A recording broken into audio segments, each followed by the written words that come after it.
So the last video was about easements and encroachments. This one's, we're going to start talking about different types of ownership.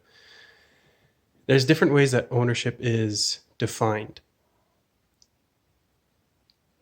Obviously one person owning the property, that's probably the most straightforward way to do it. Now,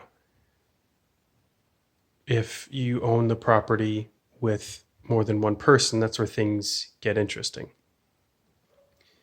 There are that's called concurrent ownership. And there are two types of concurrent ownership: joint tenancy and tenants in common. Joint tenancy is a very specific situation. Tenancy in common has like an array of different situations. So I'll talk about joint tenancy right now, and then I'll do another video about tenants in common, and then we can talk about alternative ownership, which I think is the really interesting part. But joint tenancy is interesting because it's very specific. 4 things have to happen in order for it to be considered joint tenancy, and there are very specific rights, legal rights, that come with joint tenancy. So if you, and it's most typically happens with married couples. They both go on title the same time, the same title, same document. They're both taking possession, and it's time possession interest, and there's a third T or a second T in there. Oh, title, yeah, okay. Anyway, undivided possession. They hold equal interest in the property, and then possession has to be taken at the same time and on the same document. Okay, what does that all mean?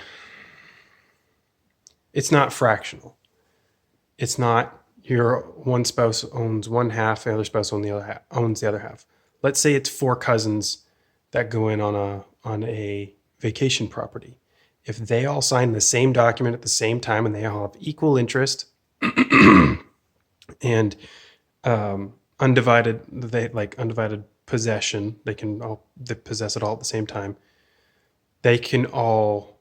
It's a joint tenancy situation as well there. If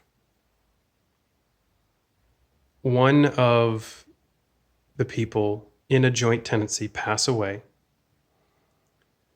that their interest in the property passes on to the rest, or to the other parties, or the other party in the joint tenancy.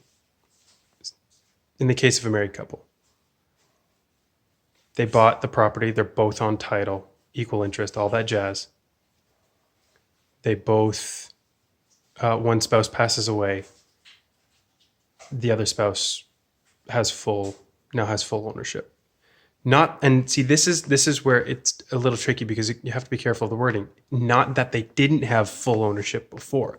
Both had full ownership. So when the other spouse passes away, the living spouse retains their full ownership. You can end joint tenancy, and you can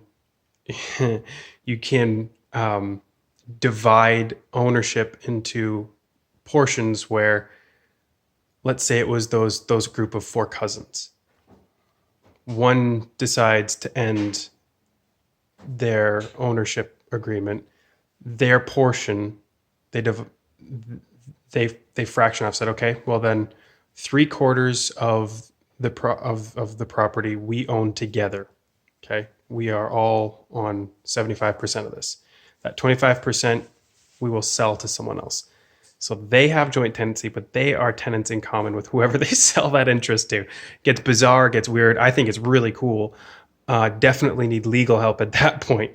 Well, you need legal help at any point in this process. But the biggest point is, if you're going into any situation where you are taking the title at the same time on the same document, undivided possession and interest in the property, it's joint tenancy, and you know that when you pass on, full ownership retains with whoever else is in you with the property. So that's joint tenancy.